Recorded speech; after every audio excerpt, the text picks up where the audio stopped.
সবাইকে স্বাগত জানাচ্ছি কম্পিউটার অপারেশন লেভেল 3 এর নতুন একটি ভিডিওতে।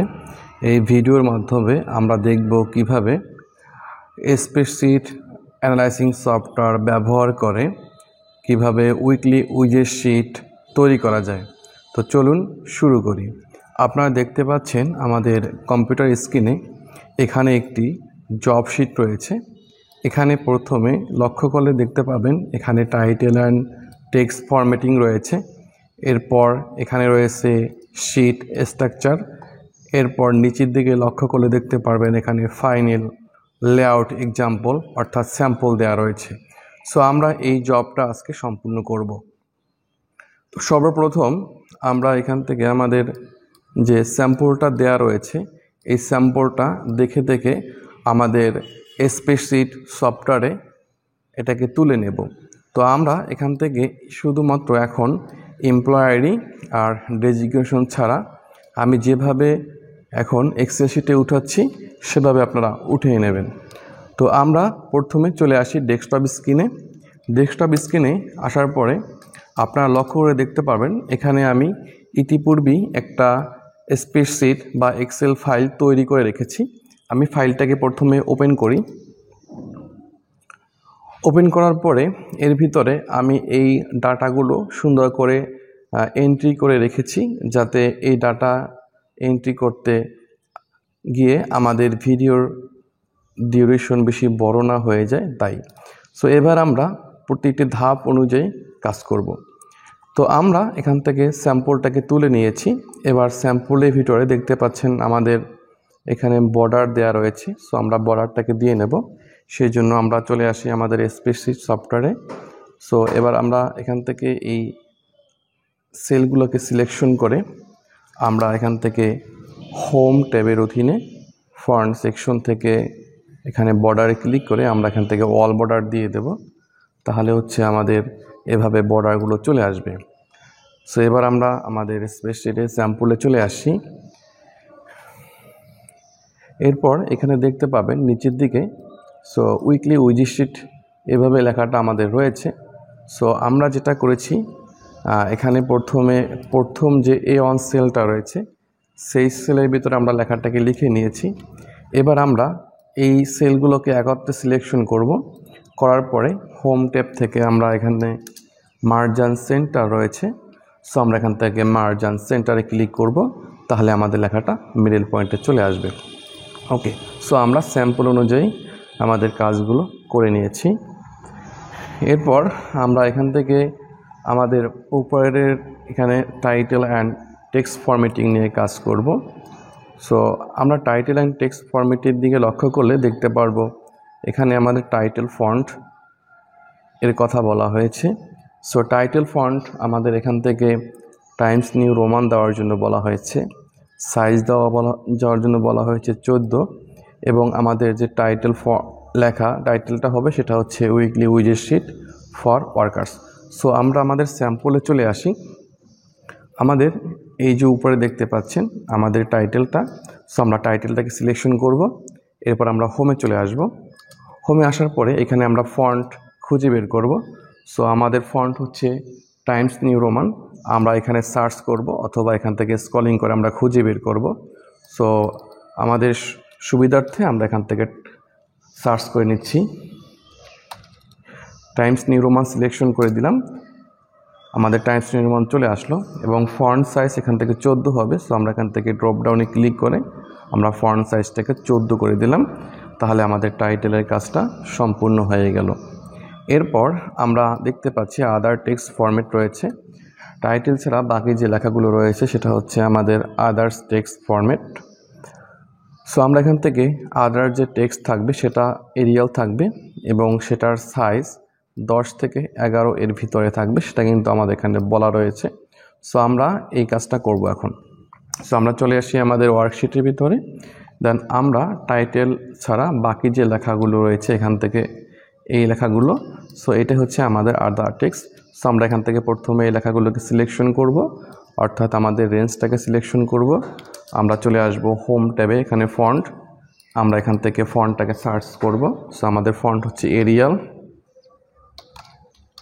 সো এরিয়াল ফন্ট আমরা এখানে খুঁজে পেয়েছি, আমরা এরিয়াল ফন্টটাকে দিয়ে দেব এবং এটার ফন্ট সাইজ হচ্ছে আমরা এখান থেকে 11 করে দেব। সো আমরা এখান থেকে ক্লিক করে এর ফন্ট সাইজ 11 করে দিলাম, তাহলে আমাদের আদার টেক্সটের ফরম্যাটটা হয়ে যাবে।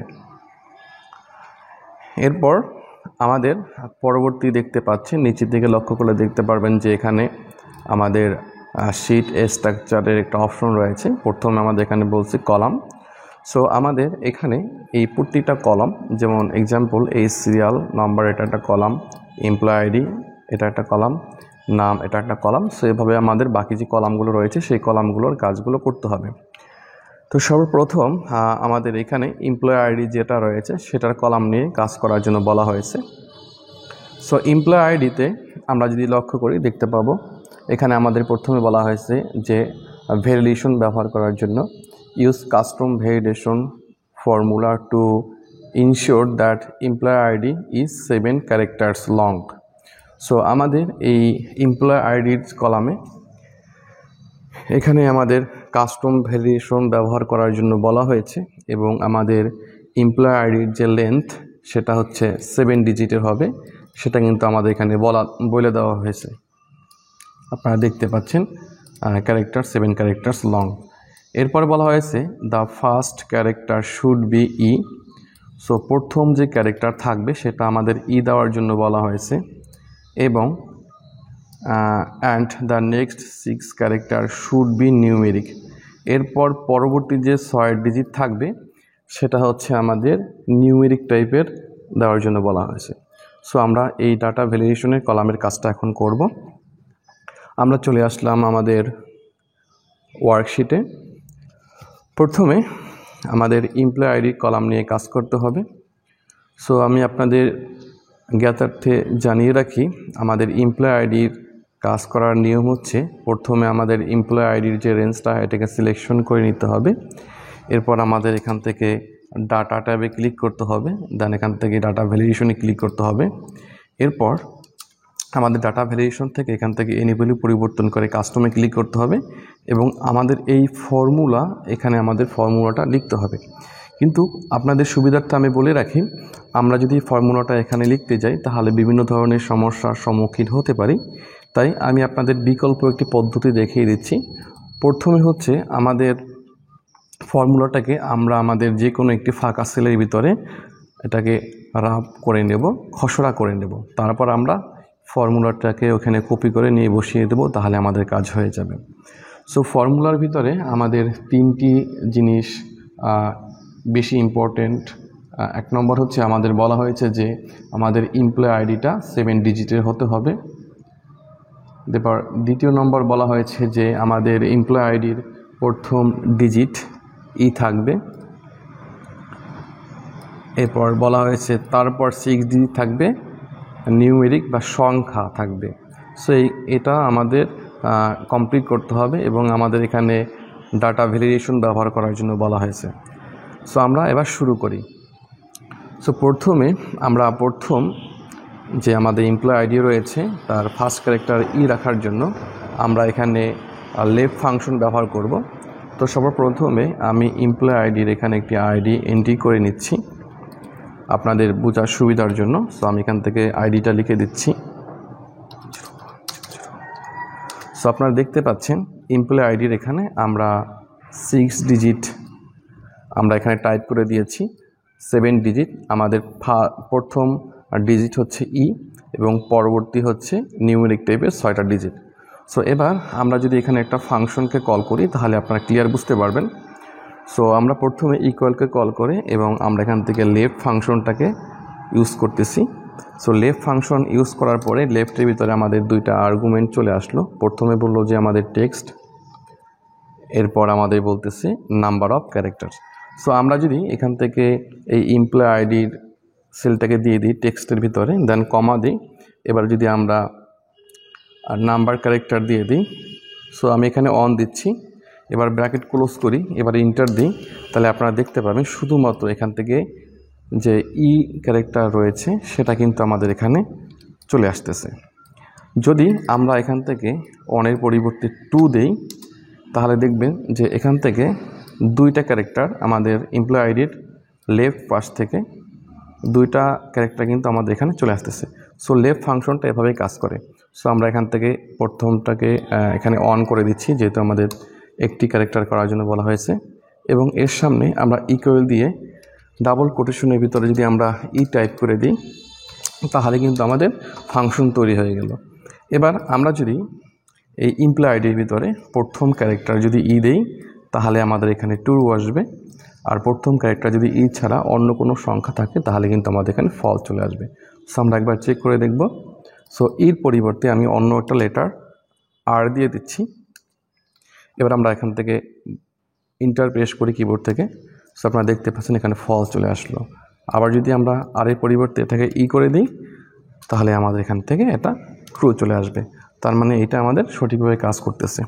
সো লেফট ফাংশনে আমাদের এখানে যাতে থাকে সেইটার জন্য বলা হয়েছে, তার জন্য আমরা এই ফাংশনটা ইউজ করব। এরপর এর পরবর্তীতে আমরা যে এখানে যেতে আমাদের নিউমেরিক টাইপের সংখ্যা থাকে সেই জন্য আমরা ইউজ করব। তো আমি প্রথমে পরবর্তী 6 ডিজিট নেওয়ার জন্য আমি এখানে রাইট ফাংশনটা ইউজ করতেছি। এবার যদি আমরা এখান থেকে টেক্সটটাকে দিয়ে দিই আমাদের এমপ্লয়ি আইডি, রাইট ফাংশনে সেম আমাদের 3টা আর্গুমেন্ট থাকে, টেক্সট, নাম্বার, ক্যারেক্টার্স। তো টেক্সটের এখানে আমরা এমপ্লয়ি আইডি সেলটাকে দিয়ে দিলাম, এবার কমা দিলাম। এবার নাম্বার ক্যারেক্টার, যেহেতু বলা হয়েছে যে এমপ্লয়ি আইডির প্রথম ডিজিট থাকবে ক্যারেক্টার আর পরে 6 ডিজিট থাকবে নিউমেরিক। সো আমাদের ডান পাশ থেকে অর্থাৎ এদিক থেকে আমাদের 6 ডিজিট হবে। সো আমরা এখান থেকে সেই জন্য 6 করে দিচ্ছি, ব্র্যাকেট ক্লোজ করে এন্টার দিচ্ছি। আপনারা দেখতে পাচ্ছেন শুধুমাত্র এই পাশ থেকে কিন্তু আমাদের 6 ডিজিট এখানে নিয়ে নিতেছে। সো রাইটের মাধ্যমে আমরা এই পাশ থেকে 6 ডিজিট নেব, আর লেফট ফাংশন ব্যবহারের মাধ্যমে আমরা এই পাশ থেকে 1 ক্যারেক্টার নিয়ে নিতেছি। সো এইটার 2টা ফাংশন গেল। এরপর আমরা লেন্থের কাজ করব। এরপর হচ্ছে আমরা লেন্থের কাজ করব। লেন্থের কাজ হচ্ছে আমাদের এমপ্লয়ি আইডির 7 ডিজিট হবে, এর বেশি বা কম হতে পারবে না, এই জন্য আমরা লেন্থ ইউজ করব। সো আমরা সেই জন্য এখান থেকে লেন্থকে কল করি। এবার এখান থেকে আমাদের এমপ্লয়ি আইডি সেলটাকে দিয়ে দিচ্ছি, ব্র্যাকেট ক্লোজ করে ইন্টার প্রেস করি। আপনারা দেখতে পাচ্ছেন যে লেন্থের এখানে 7 ডিজিট কিন্তু চলে আসতেছে। আমাদের এমপ্লয়ি আইডি এখানে 7 ডিজিট রয়েছে আর আমাদের লেন্থ এখানে 7 চলে আসতেছে। এবার আমরা যদি লেন্থের সামনে ইকুয়াল দিয়ে আমরা 7 করে দিই, এবার ইন্টার প্রেস করি, তাহলে হবে কি যে আমাদের লেন্থ এখানে যখন 7 ডিজিট থাকবে তখন আমাদের এখানে ট্রু চলে আসবে। আমরা যদি এখান থেকে একটা ডিজিট কমিয়ে দিই, এখান থেকে এক্সাম্পল আমরা একটা ডিজিট কমিয়ে দিলাম, তাহলে আমাদের এটা ফলস চলে আসবে। তাহলে আমাদের লেন্থটা এভাবে কাজ করে। আর এবার হচ্ছে ডুপ্লিকেট ভ্যালু, মানে একই ভ্যালু যদি আমরা একাধিকবার এখানে এন্ট্রি করি তাহলে আমাদের সেটা এন্ট্রি হবে না। সো এখানে যে ভ্যালুটা এন্ট্রি করব সেটা যদি আমরা সেম নিচে এন্ট্রি করি সেটা যাতে এন্ট্রি না হয় তার জন্য আমরা এখানে কাউন্ট ইউজ করব। সো আমরা এখান থেকে প্রথমে ইউজ করতেছি ইকুয়ালকে কল করে কাউন্ট ইফকে কল করছি। এরপর আমরা এখানে দেখতে পাচ্ছি রেঞ্জ এবং ক্রাইটেরিয়া রয়েছে। সো রেঞ্জের এখানে আমরা এখান থেকে এমপ্লয়ি আইডি রেঞ্জটাকে দিয়ে দিচ্ছি। কিবোর্ড থেকে ফাংশন F4 বাটনে একবার প্রেসের মাধ্যমে এটাকে আমরা অ্যাবসোলিউট করে নিলাম। দেখতে পাচ্ছেন আমাদের এখানে $সাইন যুক্ত হয়ে গিয়েছে। এবার আমরা এখানে কমাকে কল করি এবং আমরা এখান থেকে বলছি ক্রাইটেরিয়া। সো ক্রাইটেরিয়ার এখানে আমাদের প্রথম সেলটাকে দিয়ে দেব, ব্র্যাকেট ক্লোজ করে ইকুয়াল দিয়ে আমরা অন দিব। এবার ইন্টার প্রেস করি, দেখতে পাচ্ছেন এটা ট্রু চলে আসতেছে।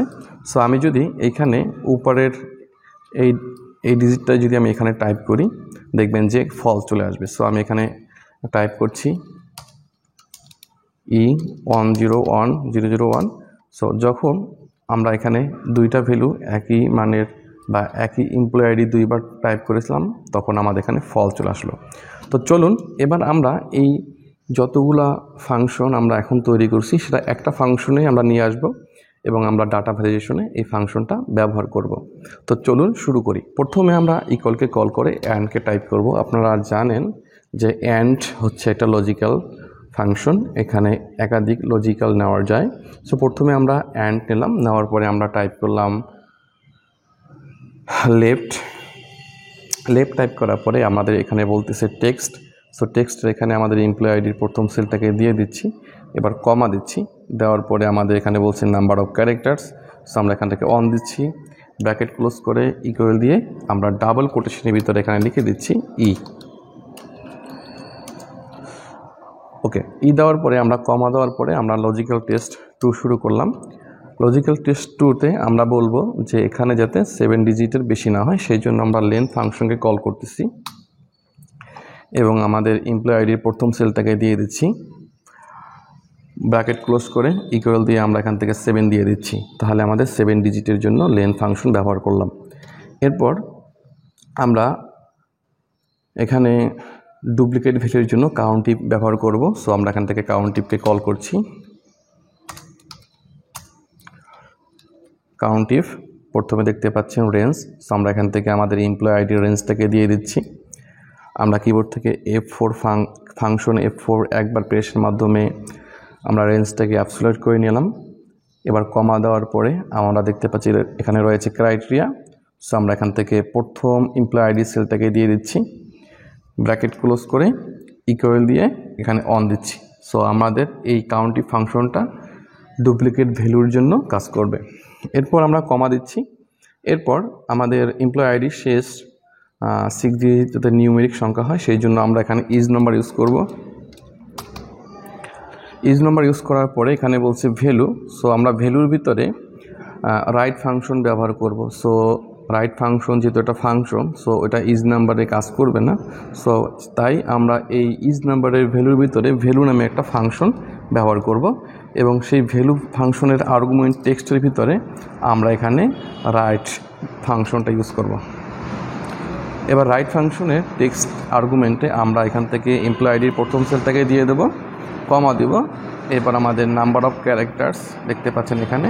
সো এখানে আমরা যেহেতু আমাদের এমপ্লয়ি আইডির শেষের ডান দিক থেকে আমাদের 6 ডিজিট হবে, তাই আমরা এখান থেকে 6 ডিজিট দিয়ে দিলাম। এবার আমরা ব্র্যাকেট ক্লোজ করব, প্রথমে রাইটের ব্র্যাকেট, তারপর হচ্ছে ভ্যালু এর ব্র্যাকেট, দেন হচ্ছে ইজ নাম্বারের ব্র্যাকেট। তো আমরা এই 3টা ব্র্যাকেট এখানে ওপেন হলো, আমাদের 3টা ব্র্যাকেট এখানে ক্লোজ করে দিলাম। এবার আমরা কিবোর্ড থেকে ইন্টারপ্রেসের মাধ্যমে ফাংশনটাকে ফিনিশ করে দিচ্ছি। তো আমাদের ফাংশনটা অলরেডি হয়ে গেছে। এবার আমরা যেটা করব, এই ফাংশনটাকে সমস্ত ফাংশনটাকে কপি করব। প্রথমে কপি করে নেব, তারপরে আমরা দেখতে পাচ্ছেন আপনারা আমি কিন্তু এটাকে অলরেডি কপি করে নিয়েছি। এবার আমরা এখান থেকে এমপ্লয়ি আইডিটিকে সিলেকশন করব, আমরা চলে আসবো ডাটা। এরপর ডাটা থেকে আমরা ভ্যালিডেশনে ক্লিক করব। এবার আমরা এখান থেকে এনি ভ্যালু পরিবর্তন করে কাস্টমে ক্লিক করব এবং এখানে ফর্মুলার এখানে আমরা ফর্মুলাটাকে পেস্ট করে দেব। দেন আমরা এখান থেকে ওকেতে ক্লিক করব। সো আপনারা দেখতে পাচ্ছেন আমাদের ডাটা ভ্যালিডেশনের কাজ সমাপ্ত হয়ে গেছে। এবার আমরা চেক করে দেখব। সো আমরা এখান থেকে যেহেতু আমাদের উপরে 2টা এমপ্লয়ি আইডি অলরেডি এন্ট্রি করা রয়েছে, আমরা 3 নম্বর এমপ্লয়ি আইডি এন্ট্রি করব যেটা উপরে রয়েছে অলরেডি। সো আমরা এবার প্রথমে ডুপ্লিকেট ভ্যালু চেক করে দেখব। সো তাই আমরা এখান থেকে ই দিয়ে দিলাম, এরপর টাইপ করলাম 1010002 দেওয়ার পরে আমরা ইন্টার প্রেস করি। আপনারা দেখতে পাচ্ছেন এখানে আমাদের ইরো চলে আসতেছে, কারণ হচ্ছে অলরেডি আমাদের এই এমপ্লয়ি আইডিটা উপরে দেওয়া রয়েছে, তাই আমাদের এখানে নিচ্ছে না। তার মানে আমাদের ডুপ্লিকেট ভ্যালু সঠিকভাবে কাজ করতেছে। এরপর আমরা চেক করব যে আমাদের ডান দিক থেকে ই ক্যারেক্টার যদি আমরা না দিয়ে এন্ট্রি করতে চাই, সেটা আমাদের এন্ট্রি হয় কিনা। সো এর পরিবর্তে আমরা এখানে আর ইউজ করতেছি। এবার টাইপ করি 1010003, এবার ইন্টার প্রেস করি। আপনারা দেখতে পাচ্ছেন সেটাও কিন্তু আমাদের এন্ট্রি নিচ্ছে না, তার মানে আমাদের বাঁ পাশে ই ক্যারেক্টার থাকতে হবে। এবার আমরা দেখব যে রাইট পাশে আমাদের যে নিউমেরিক ভ্যালু না দিলে এটা এন্ট্রি করা যায় কিনা। তো আমরা প্রথমে দিচ্ছি 1010003, তারপর এখানে একটা ই ক্যারেক্টার দিয়ে দিচ্ছি। এবার আমরা এন্ট্রি করার চেষ্টা করি, দেখতে পাচ্ছেন সেটাও কিন্তু আমাদের এন্ট্রি হচ্ছে না। এবং এছাড়াও আমরা যদি এখানে টাইপ করি 1010003, দেন আমরা এখানে 8 ডিজিট দিয়ে দিলাম ক্যারেক্টার। এবার আমরা ইন্টার প্রেস করি, এখান থেকে তাও কাজ হচ্ছে না, তার মানে আমাদের লেন্থে কাজ করতেছে। সো আপনারা আশা করি বুঝতে পারছেন যে আমাদের এই ডাটা ভ্যালিডেশন ব্যবহার করে কিভাবে আমাদের এমপ্লয়ি আইডি তৈরি করতে হয়। সো আপনাদেরকে যদি এই ব্যাপারগুলো আপনাদের আগে থেকে জানা থাকে অবশ্যই আমাকে কমেন্টে জানাবেন যে আসলে আমি এই সম্পর্কে আগে থেকে অবগত ছিলাম। আর যদি আমার ভিডিওর মাধ্যমে আপনারা এটা শিখে থাকেন তাহলে আমাকে কমেন্টে জানাবেন যে আপনার ভিডিওর মাধ্যমে আমি এই এমপ্লয়ি আইডির যে ডাটা ভ্যালিডেশনের কন্ডিশনটা এটা সঠিকভাবে বুঝতে পেরেছি। আর যদি এমন কিছু হয় যে আরও কিছু এখানে মডিফাই করা প্রয়োজন বা অ্যাড করা প্রয়োজন ছিল যেটা আমি করিনি, তাহলে অবশ্যই আমাকে কমেন্টে জানিয়ে দেবেন, আমি পরবর্তীতে নিজেকে শুধরিয়ে দেব। সো আশা করি আপনারা এই ডাটা ভ্যালিডেশনের এটা বুঝতে পেরেছেন সঠিকভাবে। এবার আসি আমাদের প্রশ্নের পরবর্তীতে। সো আমরা এখান থেকে আমাদের এমপ্লয়ি আইডি এটা আমরা সম্পূর্ণ করেছি, আমাদের এমপ্লয়ি আইডি শেষ। এরপর আমাদের এখানে বলা হয়েছে যে ডেজিগনেশন এবং এখানে বলা হয়েছে যে ড্রপ ডাউন লিস্ট তৈরি করার জন্য বলা হয়েছে এবং এখানে বলা হয়েছে গ্রেড 1, গ্রেড 2, গ্রেড 3। সো ডেজিগনেশনে আমরা গ্রেড 1, গ্রেড 2, গ্রেড 3 এই 3টা ড্রপ ডাউন লিস্ট তৈরি করব। তো আমরা চলে আসি আমাদের ওয়ার্কশিটে। প্রথমে আমরা এখান থেকে ডেজিগনেশনের সেলগুলোকে সিলেকশন করে নেব, দেন আমরা চলে আসব ট্যাব হোম থেকে। আমরা এখান থেকে ডাটা ট্যাবে ক্লিক করব এবং এখান থেকে ডাটা ভ্যালিডেশনে ক্লিক করব। তারপরে আমরা এখান থেকে এনি ভ্যালু পরিবর্তন করে আমরা লিস্টে ক্লিক করব, তাহলে আমাদের দেখতে পাবেন এখানে সোর্স নামে একটা অপশন চলে আসবে। সো আমরা এখানে লিখে দেব। তো আমাদের এখানে লিখতে হবে গ্রেড GRADE গ্রেড 1,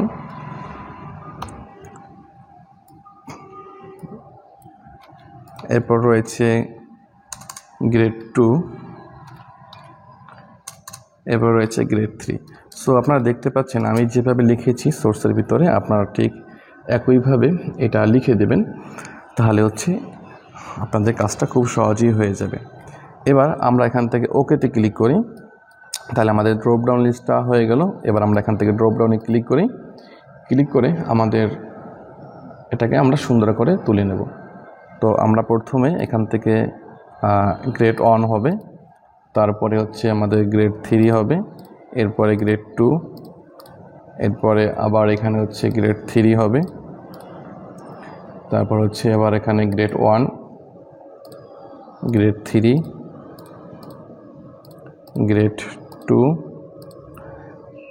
এরপর রয়েছে গ্রেড 3, গ্রেড 2, এরপর রয়েছে এখানে গ্রেড 3।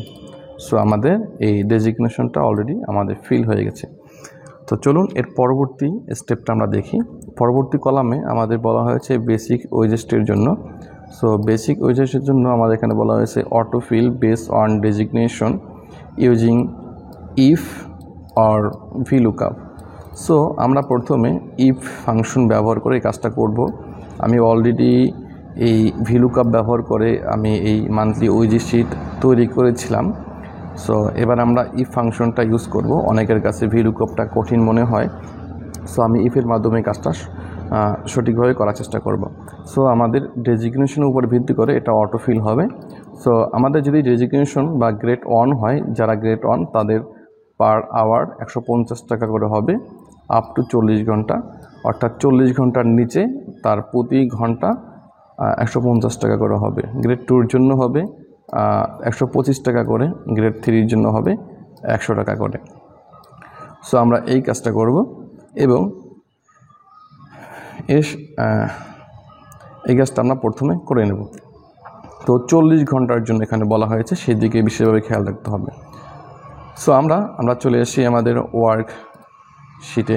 দেন আমরা প্রথমে এখান থেকে বেসিক ওয়েজেস চলে আসব। সো একটা কথা বলে রাখি আপনাদের যে আমাদের যদি এখানে 40 ঘন্টা হয় তাহলে আমাদের বেসিক 40 ঘন্টার হবে। যদি আমাদের এখানে 50 ঘন্টা হয় তাহলে আমাদের বেসিকে 40 ঘন্টা থাকবে এবং বাকি যে 15 ঘন্টা সেটা আমাদের এখানে ওভারটাইমে চলে আসবে। তো যখন আমরা ওভারটাইম করব তখন সেই ব্যাপারটা আমরা ক্লিয়ার করব। সো আমরা বেসিকটা প্রথমে বের করে নিই। সো বেসিক বের করার জন্য আমি প্রথমে এখানে মিন ফাংশন ব্যবহার করব। সো আমরা প্রথমে ইকুয়ালকে কল করে এবং টাইপ করি মিন, এবং আমরা এখান থেকে আমাদের বেসিকের আমাদের উইকলি আওয়ার্সটাকে আমরা এখান থেকে দিয়ে দিচ্ছি। এরপর আমরা কমা দিচ্ছি, কমা দেওয়ার পর আমরা এখানে 40 টাইপ করে দিচ্ছি এবং ব্র্যাকেট ক্লোজ করে ইন্টার দিচ্ছি। সো আপনারা দেখতে পাচ্ছেন যে আমাদের এখানে 40 ঘন্টা রয়েছে, সেটা কিন্তু আমাদের এই পাশে এটা চলে আসলো। সো আমি এটাকে ফিল হ্যান্ডেলের মাধ্যমে নিচ পর্যন্ত ফিল করে দিচ্ছি। তো আমাদের সব রেজাল্ট চলে আসলো। এবার আমরা একটু বিশ্লেষণ করি। সো আমাদের এই পাশে আমাদের এখানে 40 ঘন্টা রয়েছে, আমাদের এখানে 40 ঘন্টা আসলো। আমাদের এখানে 50 ঘন্টা আছে, কিন্তু আমাদের এখানে 40 ঘন্টা চলে আসলো। তার মানে বাকি যে 15 ঘন্টা সেটা আমাদের এখানে ওভারটাইমে চলে যাবে। এভাবে পর্যায়ক্রমে আমাদের কাজগুলো হয়ে গেল। কিন্তু এখানে যেখানে 35 ঘন্টা রয়েছে সেখানে কিন্তু ঠিকই আমাদের 35 ঘন্টা চলে আসলো। তার মানে হচ্ছে আপনি 35 ঘন্টা কাজ করলেন, আপনাকে 40 ঘন্টার টাকা দিবেন, আপনাকে অবশ্যই 35 ঘন্টা টাকা দিবে। আর আপনি মনে করেন এখানে 48 ঘন্টা কাজ করলেন, আপনি এখানে বেসিকভাবে আপনি 40 ঘন্টার টাকা পাবেন, এবং যে বাকি যে 8 ঘন্টা সেইটা ওভারটাইম হিসাবে আরও অতিরিক্ত বেশি টাকা পাবেন। আপনি তো ওভারটাইম করে আপনি বেসিক টাকাটা নেবেন না, আপনি ওভারটাইম করে হচ্ছে আপনার টাকা পরিমাণ যাতে বেশি হয় সেটাই আপনি অবশ্যই নেবেন। তো সেইটা এখানে করার জন্য বলা হয়েছে। সো আমরা এভাবে কিন্তু মিন ফাংশনের মধ্যে এটা বাইর করলাম। এবার আমরা যেটা করব, যে আমাদের এখানে বলা হয়েছিল যে গ্রেড 1-এর জন্য হচ্ছে 150 টাকা, গ্রেড 2-এর জন্য 125 টাকা, গ্রেড 3-এর জন্য 100 টাকা। এটি আমরা করব। একটা কথা বলে রাখি, সেটা হচ্ছে আমাদের ডেজিগনেশনের যে গ্রেড 1, গ্রেড 2, গ্রেড 3 আমরা যেভাবে লিখেছি, আমরা এখন এই ফাংশনে যেভাবে কাজ করব, আমাদের স্পেলিংটা যাতে আমাদের এটার মতোই হয় সেদিকে বিশেষ খেয়াল রাখতে হবে। আমাদের যদি স্পেলিংয়ের ভিতরে অতিরিক্ত স্পেস চলে আসে বা স্পেলিং ভুল হয়, তাহলে কিন্তু আমাদের এই বেসিক ওয়েজেস সঠিকভাবে কাজ করবে না। তো আমরা প্রথমে এই মিনটা এখানে থাকবে, এরপর এর সাথে আমরা গুণ চিহ্ন দেব। দেওয়ার পরে প্রথমে আমরা ইফকে কল করব। ইফকে কল করার পরে দেখতে পাচ্ছেন এখানে বলছে লজিক্যাল টেস্ট। সো আমরা এখানে বলবো যে ডেজিগনেশন সেলে সমান সমান ডাবল কোটেশনের ভিতরে লিখব গ্রেড যদি 1 থাকে, ডেজিগনেশন সেলে যদি গ্রেড 1 থাকে, এবার কমা দেওয়ার পরে ভ্যালু ইফ ট্রুতে আমরা বলবো, তাহলে হচ্ছে 150 টাকা। এবার কমা দিব। এবার আমাদের এখানে ভ্যালু ইফ ফলসের এখানে বলা হয়েছে। সো ভ্যালু ইফ ফলসে আমরা এখানে পুনরায় আবার একটা ইফ নেব। এবার বলবো যে আমাদের এই ডেজিগনেশন সেলের ভিতরে যদি আমাদের গ্রেড 2 থাকে, তাহলে হচ্ছে আমাদের 125 টাকা আসবে। এবার কমা দেব, আবার ইফ দেব। এবার বলবো যে ডেজিগনেশন সেলের ভিতরে যদি আমাদের গ্রেড 3 থাকে, তাহলে আমাদের 100 টাকা আসবে। আর আদারওয়াইজ আমাদের কিছুই আসবে না। সো আদারওয়াইজ আমরা ফাঁকা দিয়ে দিচ্ছি এভাবে। এবার আমরা ব্র্যাকেট ক্লোজ করে ইন্টার প্রেস করি। এবার আমরা নিচ পর্যন্ত এটাকে ফিল করে দিই। তো আপনারা দেখতে পাচ্ছেন বেসিকটা কিন্তু আমাদের চলে আসলো। সো গ্রেড 1 যেহেতু 150 টাকা করে, তার মানে এখানে 40 ঘন্টার জন্য সে 6000 টাকা পাইতেছে। আর এখানে দেখেন গ্রেড 1 রয়েছে। সো গ্রেড 1 যেহেতু, তাই সে এখানে 40 ঘন্টা কাজ করার বিনিময় সে এখানে 48 ঘন্টার কাজ করছে। 40 ঘন্টার টাকাটা আমাদের বেসিকে চলে আসলো, আর বাকি টাকাটা এর পরবর্তীতে আমাদের এই ওভারটাইমে চলে আসবে। এবং এইখানে গ্রেড 3 দেখেন, সে কিন্তু 35 ঘন্টা কাজ করলো। তার মানে সে যেহেতু 3, তার মানে প্রতি ঘন্টা 100 টাকা করে, তাহলে 35 ঘন্টার জন্য সে 3500 টাকা পাইতেছে। সো আমাদের বেসিকটা কিন্তু সঠিকভাবে চলে আসলো। এবার আমরা ওভারটাইমটা বের করব। সো ওভারটাইমটা আমি একটু বলে রাখি আপনাদের। ওভারটাইম হচ্ছে এখান থেকে 40-এর পরে বেশি যেটা থাকবে সেটাই ওভারটাইম। সো আমরা ওভারটাইম শুরু করি। প্রথমে আমরা ইকুয়ালকে কল করি এবং ইফকে টাইপ করি। এবার আমরা বলবো যে আমাদের এই ওয়ার্কার আওয়ার্স যদি এখানে 40 ঘন্টার বেশি হয়, 40 ঘন্টা বেশি হয়, তাহলে আমরা কমা দেওয়ার পরে বললাম ভ্যালু ইফ ট্রু। যদি 40 ঘন্টা বেশি হয়, তাহলে হবে কি যে আমাদের এই 40 ঘন্টা থেকে, অর্থাৎ এই E3 সেল থেকে আমাদের 40 মাইনাস হবে। মাইনাস হওয়ার পরে সেটার সাথে আমাদের 200 গুণ হবে। সো আমরা যদি এখানে লক্ষ্য করি, তাহলে দেখতে পাবেন যে এখানে বলছে ওভারটাইম ইফ আওয়ার্স এক্সেড, যদি আমাদের 40 ঘন্টা বেশি হয় তাহলে ক্যালকুলেট ওভারটাইম, আর পার ঘন্টার জন্য এখানে 200 টাকা করে। সো আগে আমাদের বেসিক ছিল যে গ্রেড 1-এর জন্য 150 টাকা, গ্রেড 2-এর জন্য 125 টাকা, গ্রেড 3-এর জন্য 100 টাকা। কিন্তু যদি কেউ ওভারটাইম করে তাহলে প্রতি ঘন্টার জন্য 200 টাকা। তো আমরা এই জন্যই বললাম যে আমাদের এই E3 সেল, মানে এই সেলের ভিতরে যে সংখ্যাটা থাকবে সেটার থেকে যদি 40 মাইনাস করা হয়, তার সাথে আমাদের 200 গুণ করে দিলাম, তার মানে আমাদের ওভারটাইম চলে আসবে। আর যদি আদারওয়াইজ না হয়, 40 ওভারটাইম না থাকে, তাহলে আমাদের 0 চলে আসবে। এবার আমরা ইন্টার দিই। দেখতে পাচ্ছেন এখানে কিন্তু আমাদের ওভারটাইম 0 চলে আসলো, কারণ হচ্ছে আমাদের এখানে 40 ঘন্টা, তো 40 ঘন্টাটা বেসিক চলে আসলো, আর ওভারটাইম যেহেতু নাই সেই জন্য আমাদের 0 চলে আসলো। সো এবার আমরা ফিল হ্যান্ডেলের মাধ্যমে নিচ পর্যন্ত ফিল করে দিই। এবার যদি আমরা দ্বিতীয় নম্বর কলামে লক্ষ্য করি, দেখতে পাচ্ছেন এখানে আমাদের 55 ঘন্টা, সো 40 ঘন্টার জন্য আমাদের বেসিকে চলে আসলো, আর বাকি 15 ঘন্টা যেটা রয়েছে সেই 15 ঘন্টার জন্য 200 করে, তার মানে 15 ঘন্টা 15 দ্বিগুণ 3000 টাকা। সো 3000 টাকা কিন্তু আমাদের এখানে চলে আসলো। এরপরে যদি লক্ষ্য করেন তাহলে দেখবেন যে এখানে 35 ঘন্টা, তার মানে তার কোনো ওভারটাইম নাই, সেইখানে সে 3500 টাকা পেল, আর এখানে কিন্তু তার ওভারটাইম 0 হয়ে গেল। সো আমাদের এই ওভারটাইমটা কিন্তু সঠিকভাবে কাজ করতেছে। সো আশা করি আপনারা এই ওভারটাইমটা বুঝতে পেরেছেন। এরপর আমরা মেডিকেল অ্যালাউন্স নিয়ে কাজ করব। মেডিকেল অ্যালাউন্সে আমাদের বলা হয়েছে যে ফিক্সড ভ্যালু 500 টাকা সকল ওয়ার্কারের জন্য। সো আমরা এটাকে করে দেবো। সো আমরা মেডিকেলে ক্লিক করি, আমরা এখানে 500 টাকা লিখে দিই এবং এটাকে ফিল করে দিই, তাহলে আমাদের প্রতিটা 500 টাকা করে চলে আসলো। এবং আমরা যদি চাই যে আমাদের প্রত্যেকটা এই মেডিকেলের সাথে 500 টাকা করে চলে আসবে, মানে সামনে টাকা লেখাটা চলে আসবে, এটা চাইলে আমরা কাজ করতে পারি। সো এটার জন্য প্রথমে আমাদের এইভাবে সিলেকশন করতে হবে, হোমে যাইতে হবে, দেন আমাদের এইখানে নাম্বার ফরম্যাট, সো আমাদের নাম্বার ফরম্যাটে ক্লিক করতে হবে, এবং এইখানে আমাদের কাস্টমে ক্লিক করতে হবে এবং জেনারেলে ক্লিক করতে হবে। জেনারেলের পূর্বে আমাদের ডাবল কোটেশন দিয়ে টিক লেখাটা লিখে দিতে হবে এবং ডাবল কোটেশন দিতে হবে এবং একটা স্পেস দিতে হবে। তাহলে আমরা এখান থেকে স্যাম্পলটা দেখতে পাবো যে আসলে আমাদের টাকা লেখার সামনে আমাদের 500 এর সামনে কিন্তু টাকা লেখাটা চলে আসবে। এবার আমরা এখান থেকে যদি ওকে দিই তাহলে দেখবেন যে সকল লেখার উপর টাকা লেখাটা চলে আসবে। যখন আমরা এটার ভিতরে ডাবল ক্লিক করব শুধু তখন সংখ্যাটা দেখা যাবে। সো এই বিষয়ে মাথায় রাখতে হবে, যখন আমরা ডাবল ক্লিক করব তখন যদি আমাদের টাকাটা লেখা দেখা যায়, এভাবে দেখা যায়, তাহলে কিন্তু আমাদের এটা সঠিকভাবে কাজ করবে না, আমাদের পরবর্তীতে ক্যালকুলেশনে ভুল হবে। সো যদি আপনাদের টাকা লেখার জন্য বলা হয় তাহলে এইভাবে লেখাটা লিখে দেবেন। সো আশা করি এই মেডিকেলটা বুঝতে পেরেছেন। এরপর আমাদের রয়েছে গ্রোস ওয়েজেস। সো গ্রোস ওয়েজেসটা আমাদের বলা হয়েছে যে basic wages plus overtime. So এবার আমরা এখান থেকে গ্রোস ওয়েজেসটা তৈরি করব। আমি আপনাদেরকে একটু বলে রাখি, আসলে গ্রোস ওয়েজেস হচ্ছে আপনি একজন ওয়ার্কার হিসাবে আপনার প্রতিষ্ঠান থেকে যত ধরনের ইনকাম আপনার আসবে সেটাই হচ্ছে গ্রোস অ্যামাউন্ট। সো আপনার ইনকাম যেমন কি ইনকাম হতে পারে, আপনাকে বেসিক ওয়েজেস হতে পারে, আপনার ওভারটাইম হতে পারে, আপনার মেডিকেল অ্যালাউন্স হতে পারে, আপনার হচ্ছে